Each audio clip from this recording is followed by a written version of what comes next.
Hello, I'm Dr. Drew Bogner of Molloy College, and I'd like to welcome you to the Public Square 2.0. In this program, we will bring you some of the great faculty that currently teach at Molloy College. They will share their insights on subjects that we hope you will find both entertaining and enlightening. My next guest is Katherine Schmidt, an assistant professor of theology and religious studies here at Molloy College, where our focus is on theology and culture, specifically media and technology. Today she's going to be speaking to us about Pope Francis as the Internet Pope. It's my pleasure to introduce Dr. Katherine Schmidt. Thank you. Thank you. Thank you, Dr. Bogner. So I'd like to talk to you a little bit today about the Internet's Pope. Now, Pope Francis has become something of a figure in popular culture, and because we can't divorce popular culture from digital culture, we have to think about him a little bit online as well. But before I go into the how and why Pope Francis became the Internet's Pope, I want to give you a little bit of history, a little bit of background on the relationship between the Catholic Church and media. Now, when we talk about media, we might be thinking about television, about film, about the internet. If we include print media at all, we might be thinking about newspapers or magazines.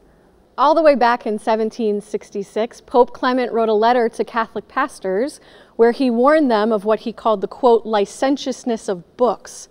He was worried about the corrupting influence that fiction would have on the Catholic faithful, especially young Catholics. Now, I bring this up not to suggest that the church has had only a negative position when it comes to media, but to suggest that maybe our questions about our own media aren't particularly new or interesting. The church has had something of an ambivalent relationship when it comes to media, and I don't mean that they don't care about media. In fact, the church has to care about media because the church lives in the world. It's in a particular place, in a particular culture, and it has to interact with that culture in order to stay viable. In fact, in the 1930s, the Catholic Church had a lot to say about the film industry. The modern-day rating system we have for films is actually a grandchild of standards that were put in place by the Catholic Legion of Decency. And so the Catholic pressure at the time actually changed the way that films were being made in Hollywood. In general, the church has had something of a middle position when it comes to media. They've talked about the negative effects in terms of morality and religious values, but they've also talked about its positive effects, and they would need to in order for the church to be viable in the world. In no person is this more obvious than in the person of Pope John Paul II. Now, if Pope Francis is the Internet's Pope, as I'll argue in a minute, then John Paul II is the mass media Pope. He was Pope from 1978 to 2005, an incredibly long papacy, which was marked by lots of international travel. Coupled with a charismatic personality and a handsome face, John Paul II became something of a celebrity. He was beloved the world over, mostly because of mass media, because his image and words kept being broadcast throughout the world. Now, this is not to suggest that John Paul II was always uncritically accepted, especially among academic theologians, but it's no small thing to say that he actually was loved around the world. When you consider popes and media, you have to consider two things. You have to consider what they themselves say about media, but you also have to consider the place that they occupy in media. In 1990, Pope John Paul II said in his World Communications Day speech that, quote, computer culture could function as what he called the round table for society. So even all the way back in 1990, he thought that digital culture could be a place where different voices come together in dialogue. But I'm a little bit more interested in the place that he had in media itself. Another feature of his papacy, in addition to the international travel, was the institution of World Youth Day. World Youth Day is something that takes place once every 2 years in different cities around the world, and it gave young people access to the Pope in a brand new way. And although it was a time before social media, it still allowed people, especially young people, to interact with images and sounds and videos of a Pope in a brand new way. So the World Communications Day speeches, as I mentioned before, Pope John Paul II's 1990 speech, the World Communications Day speeches were actually instituted in the 1960s under Pope Paul VI. Now, during the Second Vatican Council, which was from 1962 to 1965, the church in general became much more open to what we might call secular society. And it was one of the first times that the church recognized that lay people were the experts in particular fields, including media and journalism. And so the document from Vatican Council, from the Second Vatican Council on media and communications isn't particularly interesting or strong, but one of the things that it did do was to institute World Communications Day, which is an annual insight into whatever the Pope at the time thinks about media and communications. So let's take Francis, for example.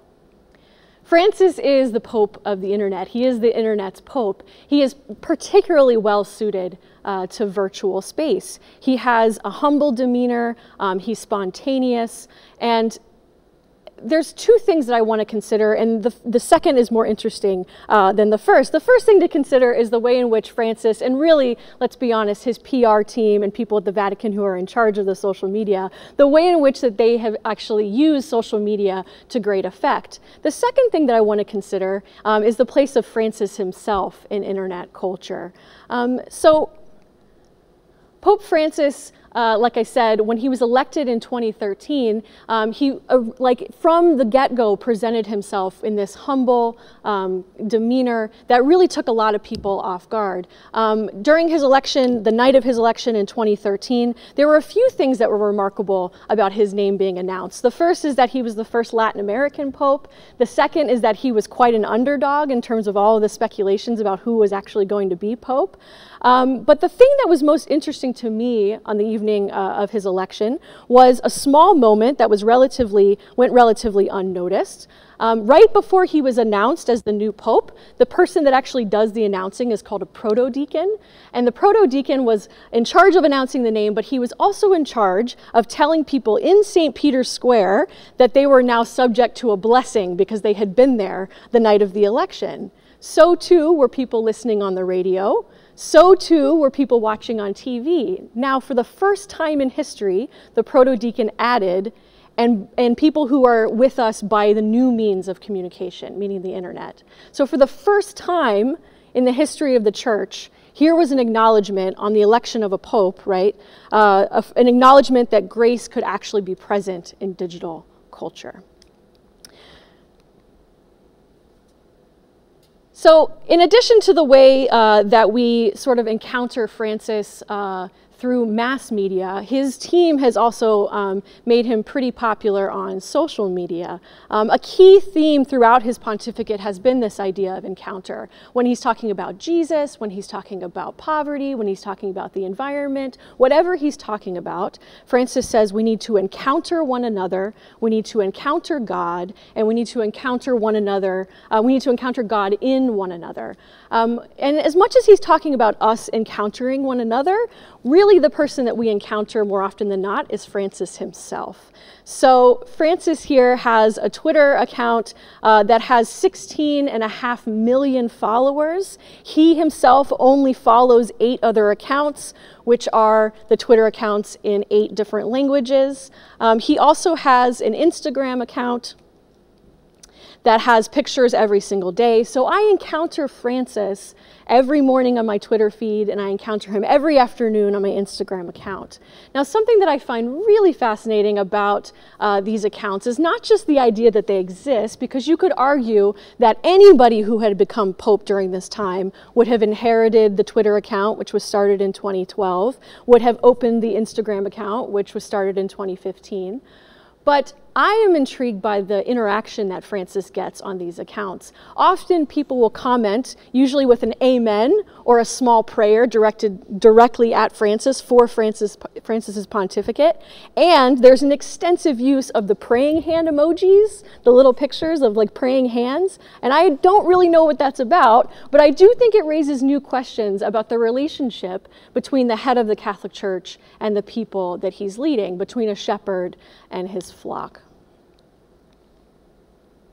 So I just want to close with kind of returning to the idea of media. So when we think about media, again, we might be thinking about television, radio, the internet, and maybe in our minds these things don't have a natural relationship to religion or to God.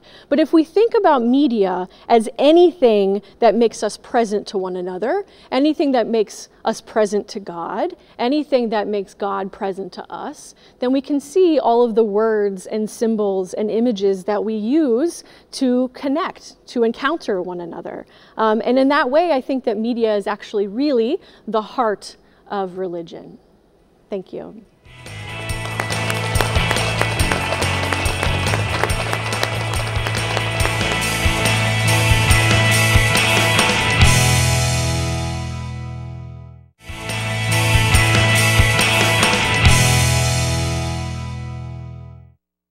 Welcome back to the Public Square. I'm Drew Bogner, president of Molloy College. I'm here with Katherine Schmidt, who's an assistant professor of theology at the college, and she's been talking about media, popes, and in particular how we have an internet pope now.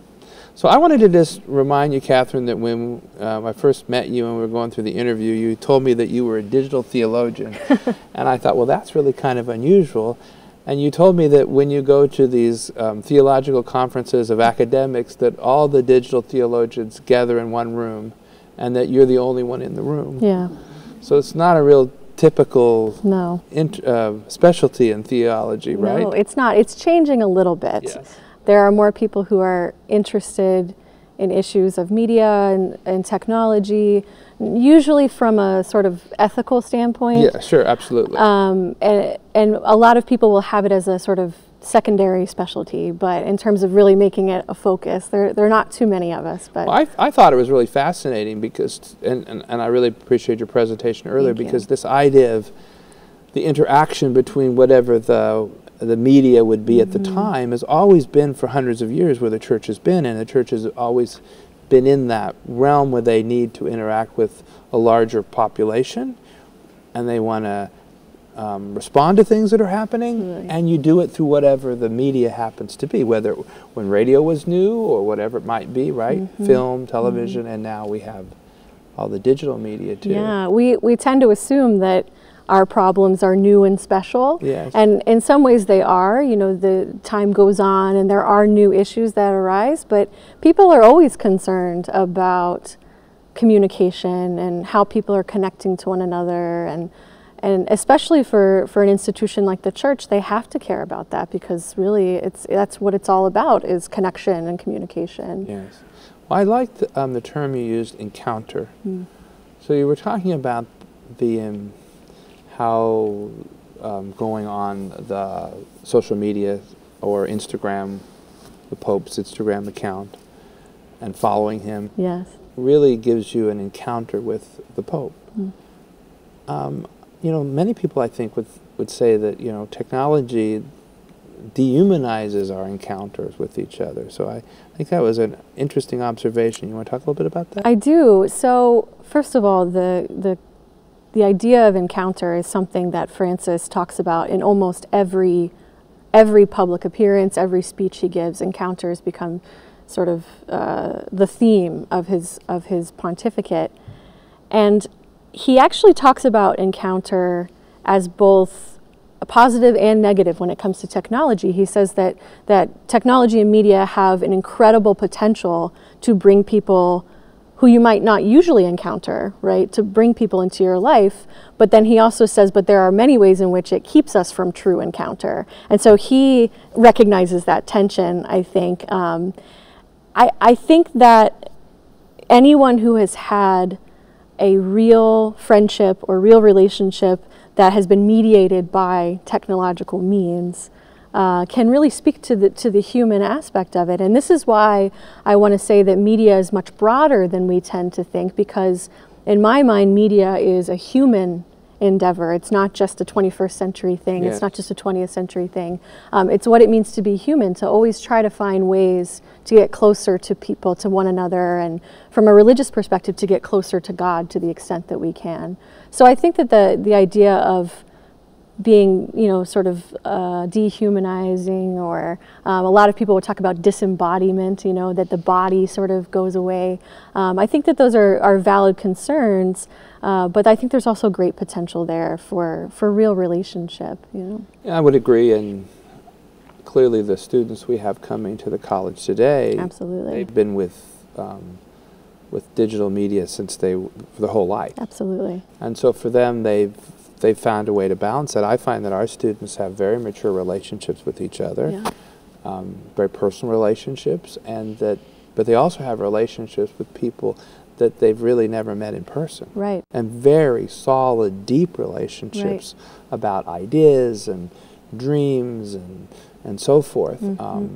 So I can see that one does not preclude the other. Yeah. But you said something really interesting, because you talked about it not from just a social encounter that you and I could have, yeah. but an encounter that's theological. Yes. So the church understands itself as being sort of beyond space and time in a way. It transcends space, it transcends time. Like I am connected by virtue of the fact that I'm in the church to people 100 years earlier or 1,000 years earlier, and people that will come after me. Well, that's kind of my mind. Yeah. But You're thinking about that when you do this? Yeah. Wow, what pressure. And I'm also connected to people around the world, right? That yes. When, if I go to Mass on a Sunday morning, that there's somebody, that has done it hours before, done the exact same thing. And so there's a way in which we're connected over space and time, and that's really what happens in virtual space. This sort of, it reconfigures space and time in a very similar way.